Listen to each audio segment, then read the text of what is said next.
So I think it's finally time to take a good look at the Hydroconquest twice. Let's get into it. Yes, and welcome to the Mad Watch Collector Show. Today is all about Longines. Yeah, a brand that we know has been around for a long time, owned and under the umbrella of the Swatch Group. To me, they have always been a bit of a sleeping giant. 5 years ago, yes, they had decent looking watches. They were more a brand that were attracting a certain kind of customer. The customer that wasn't really a watch enthusiast, but just wanted a very good Swiss made watch. But it seems for the last, I'd say at least 2 years, they have been absolutely smashing it. And that is why I think 2024, they are gonna crush it. They are the direct competitor of Tudor, you know, the Black Bay brand. And I guess they have their own Black Bay in the Hydroconquest, a watch that has never really appealed to me because it's always been a little bit too big and possibly a bit too modern. Well, today I get to review not one, but two Longines Hydroconquests. A smaller version of the 41, we've got a 39, and a brand new Hydroconquest diving GMT, because the whole world has been crying out for a dive watch that goes 300 meters that you could also tell 2 different times on. Recently I reviewed the Legend Diver that has a new size of 39mm, and it seems as though Longines are starting to get it. Make watches with more traditional sizes and the money will start rolling in. This is all a big thanks to Francis and Gaye Jewelers, who sent these 2 watches in for review. They are an authorized dealer of not only Longines, but many amazing brands you and I love. In the description below, you'll see a link to their website. They have some phenomenal watches at very good prices. Anyway, even though these watches are pretty darn awesome, and they probably will crush it this year, I still have some negatives about these. Wait till the end. And obviously we've got to hear my wife's opinions of these 2, because she doesn't pull no punches. Are you Hydroconquest ready? Let's go.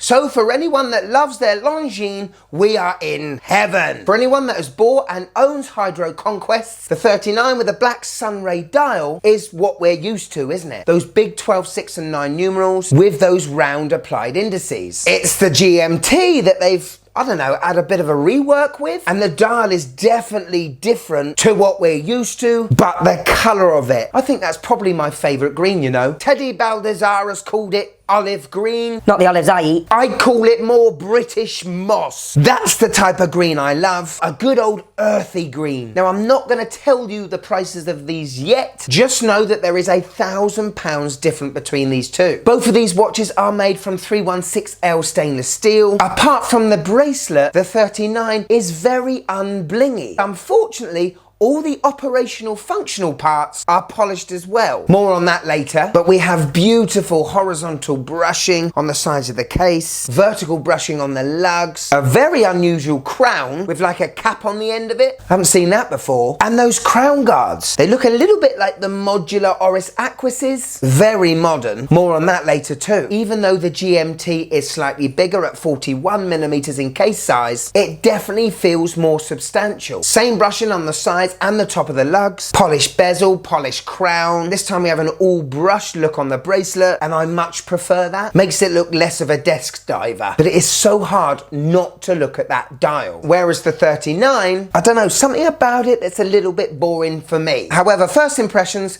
these are a couple of lovely watches. Quick spec checks! Okay, so the more familiar 3-handed Hydroconquest, it's a 39mm case, 48 lug to lug, it's 12.2mm thick, but it has a 19mm lug width. That lug width annoys me. I don't care how many rubber or fabric straps Longines have that you can replace the bracelet with, it's annoying. Anyway, with all the links on, this watch weighs in at 166 grams. With the GMT, well, it's a 41mm case. It certainly looks like it has more presence, that's for sure. It is only 12.9mm thick. Now, bearing in mind, people, we are looking at a watch with a true GMT complication. Just like the Black Bay GMT I reviewed a few months ago, that was a slab of over 14mm. You can make GMTs thin. We got a lug to lug of 49mm, but a lug width of 21. Why? Why? Why? They're just trying to be difficult. Both watches have a flat sapphire glass with under and over anti-reflective coatings. I'm pretty sure that the 39mm is an ISO certified diver. There's a little telltale sign I'll tell you about later. I don't think the GMT is, but both watches are very capable at giving you 300 meters of water resistance, thanks to the screw down crown and screw down case back. And talking of those case backs, oh, for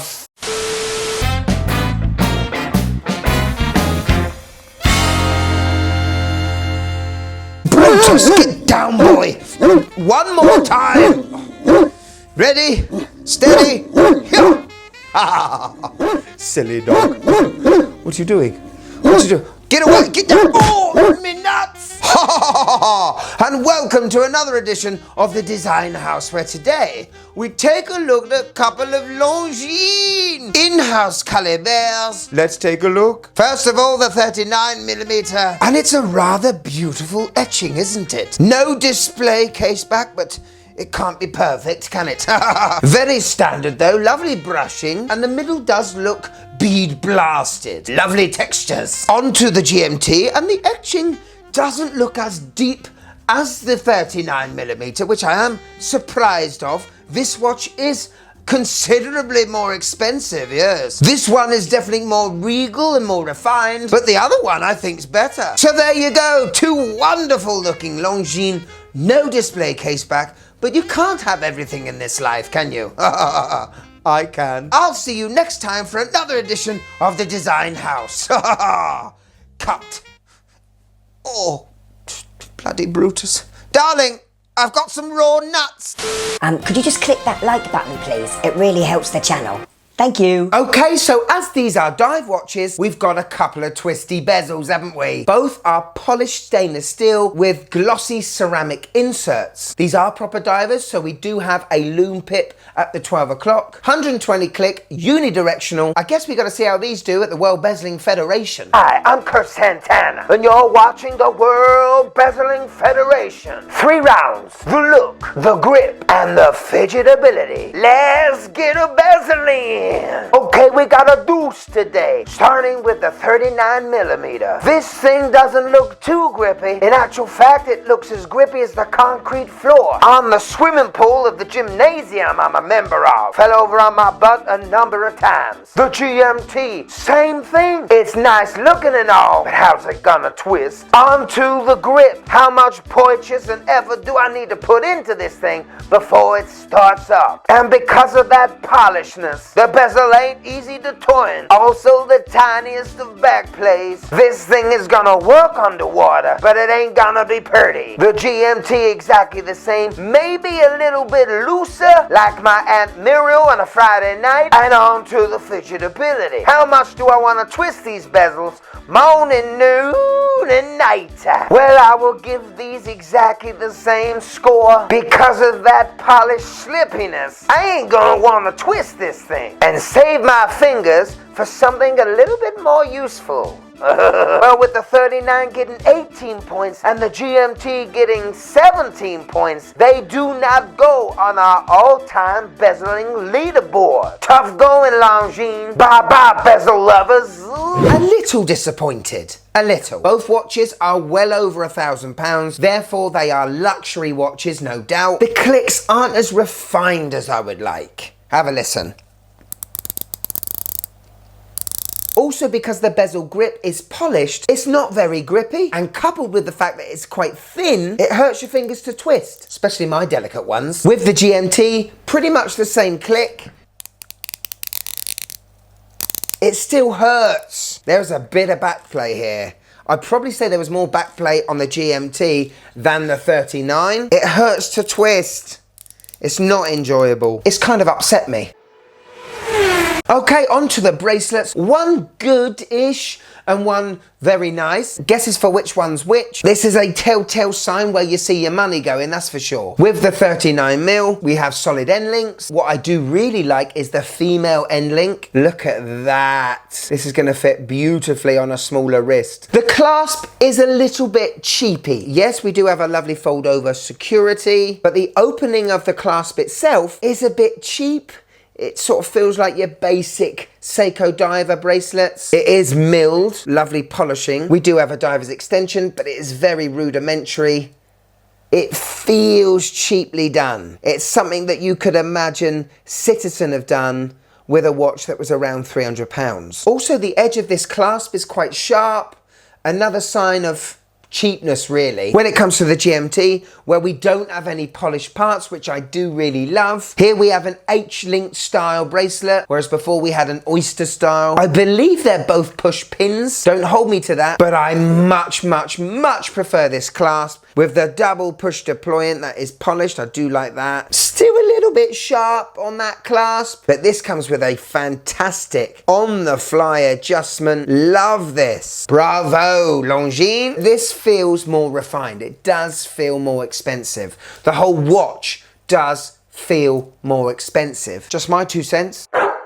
Time to look at the face. Dials time. And I'm going to save the best till last, the GMT. Let's go to the 39. The dial has a sunray finish. It does complement the polishing of the silver applied indices and the numerals. The rehaut is quite flat and straight down to the dial. I do like to sink into my dials when I look at them. And I don't know why, but the applied indices feel like they're too close to the edge. Most brands tend to not have an indice at the 3 o'clock when they've got a date window, or if they do, it's a squished version of it. They look a little bit too close together for me. Not a date window fan at the best of times anyway. I would have much prefer if the date wheel was black, just to blend in more with the dial. But hey, those divers need their dates to be very legible. Never really have been a fan of those big 12, 6 and 9 markers. It reminds me of a Tag Heuer Formula 1, which reminds me of a Rolex Explorer. I feel like that type font has been done to death. However, the big formation of the 12, 6 and 9 is definitely a Hydroconquest recognizable feature. The handset are unusual. The hour hand almost looks like a squished Tudor snowflake hour hand. Maybe too much polishing on those hands for me, but I do appreciate that lollipop seconds hand, and that tip runs right to the edge of those minute markers. When it comes to the GMT, well, it's a thing of beauty. I'm a sucker for gilt style. It gives me that warm, tingly feeling, you know? Like a big cuddle from a cuddly bear. Makes you think vintage, nostalgia, and it's hooked me in right away. So as we got a countdown diver's bezel insert, we need somewhere for the GMT indicators to go. And that's the first thing that goes around the outside of the dial. There are 2 different colors indicating daylight and nighttime. And because the actual dial doesn't start flush against the rehaut, those indices don't look too squished up against it, and the balance and design of this dial I like better than the other one. What I'm not sure about is the amount of shapes that are on show. I mean, it's very hard for my eyes to concentrate on them. We've got triangles, we've got diamonds on the handset, we've got circular applied markers on the 6 and 9, we've got a big square date window, which is colour matching the dial. Well done! Anyway, the hour, minute and seconds hands are the same as the 39, just in this gold colour, faceted beautifully.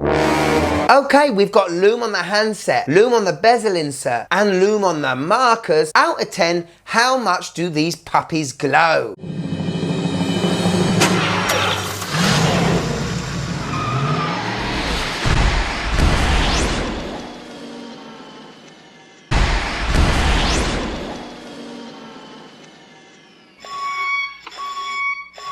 Lovely, a solid 6 to 7. Swiss Super Luminova on both watches. Not amazing, but not pants. Okay, powering the 3-hander 39mm is an in-house, yeah, in-house, caliber L888, which is pretty much an ETA just with some Longines manipulation. And manipulation I'm not sure about. The movement has 21 joules, but only beats away at 25,200 beats per hour. It has a 72-hour power reserve. And why do watch brands these days feel that they need a mass amount of power reserve? Did they need it less 50 years ago? I love a smooth sweep, a 4 Hertz movement. This is a 3.5 Hertz. Have they they've been told by Omega, Swatch Group's big brother, whoa, this is far too good for the price, you're gonna make us look bad. So has Longines intentionally dumbed down their movement in order to make a Seamaster Professional seem more valuable and more of a step up? This is Longines, goddammit. They should be at the top of the tree, not this blingy James Bondian Speedmaster limited edition type brand we got now. Longines should be at the head of the table, not Omega. Just my view. Operating the watch is a little bit annoying for me. I told you that the crown was polished. It's much harder to twist and operate. Also, I know why the cap's there. It's easy to pull out the crown with it. But for the other 1,000,005 other brands with a crown without a cap, they seem to do just fine. It hurts the fingers again. I mean, have I just got soft, wet, wimpy fingers or what? Check out the knurling of my M60 Aqualine from Vertex. I mean, this is fantastic. It doesn't hurt the fingers. Easy to pull out. I don't know. Let's move on. But I have to talk about the crown guards here. When I twist the crown away from me, the sharp edge at the top of the crown guard gives me a little nick. Really don't like that. When it comes to the GMT, yes, it's a polished crown again, but it's a fatter crown and the cap isn't that prominent. So I'd say the operating of this watch is slightly better. The crown guards aren't sharp, but I would say with both watches, these calibers, I can't tell I'm winding them at all. It is so smooth, I can't hear ticking or clicking. Must be doing something. This uses a Longines caliber L844. This is what they call a true GMT. And for someone that likes or has to be in 17 countries in the space of 3 days, this is the complication you need. Because when you unscrew it and pull it out to the first position, you can independently change that local time. And also the beauty of this is you can go backwards. And the date goes backwards as well. Anyway, again, 25,200 beats per hour, 72 hours power reserve. This has a silicon balance spring inside, together with some other non-metallic tech. This has an ISO 764 certification for anti-magnetism. Hello. So on my 6.5-inch wrist, the 39mm does fit me beautifully. I love those lugs, how they curve into the wrist. I actually like this watch more now that it's been on my wrist. The proportions are great. Outside it's very legible. And this is a definitely do-it-all watch. Even though the GMT is 41mm bigger, I really love this watch. It's here where you see that the case has had a complete transformation to the Hydroconquest because those lugs don't curve as much, which I'm a little bit disappointed about. But because both bracelets drop from the case, this would be a very comfortable fit. Outside, it's absolutely amazing. That mossy green is shining a good un. So there we go, a Hydroconquest Deuce. Which one do you prefer? Okay, first of all, the brand. Been going for well over 100 years. This is probably my favourite Swatch Group brand. I like the vintage aesthetic more than the modern. I am a bit of a sucker for faux patina, and that custard colour on the hands and indices are lovely, as well as the text on the dial. That 39mm fits beautifully. One of the best conforming watches you can buy. The finishing to both of these watches are very well done, but I did see cost-cutting corners on that 39 with the bracelet and the sharp edges of those crown guards. A big positive has to be those in-house movements. They're probably going to outlive you guys. And buying with a big brand like Longines, there is definitely customer confidence there if anything does go wrong with a watch. And I have to say, the dial colour of that GMT is awesome. All the operational parts of the watch are polished. I think possibly a fundamental flaw. Those parts are the only parts I feel you need on a watch that needs to be brushed or satined, bead blasted, whatever. Especially a dive watch for me. I like it to be very tactile. I don't just want it to look nice in the sun. I want to use each component. Oh man. I'm just twisting the Vertex M60, aren't I? Oh, this is how a bezel should twist. I just didn't get the satisfaction twisting the bezels and operating the crowns. Another negative for me, the lug widths. 19 and 21. Why? Just why? Now to buy the 39mm three-hander, it's gonna cost you £1,700. Is there enough tech and Longines spec to justify having the bracelet as well? For me with this watch, I sooner go with a rubber strap and take the price down a couple of £100. For £1,000 more, you get the GMT. You get a true GMT from a Swiss brand that has been going since 1830 something. Not only that, it's a dive watch. 300 meters of water resistance. Can you name me another GMT diver that can go that far under? I do think that these two watches are winners. They don't bowl me over. It is beginning to be more and more likely I have a Longines in my collection soon. Lovely. So here it is, my wife's views on these two Hydroconquest beauties. First of all, the 39mm. This is weird. It looks like they've got the sizing all wrong. Made for people that can't see properly, this one looks all over the place. And now the GMT. This one, I can't tell if I like it or not. The green and yellow, it looks like gone off Coke that has been standing in a glass for 10 days. It's a very weird combination of colours. No, I don't like it. Lovely, definitive from the wife. She likes the green one better, but only just. Thank you so much for watching till the end. Click here if you want a bit more on the Mad Watch Collector channel. Go deeper down there in the description if you want some merch. But if I've got you for a few more minutes, why don't you click here? Oh, this is wonderful. I have first-hand experience of this one right after I edited it. Go on, click it. Click it!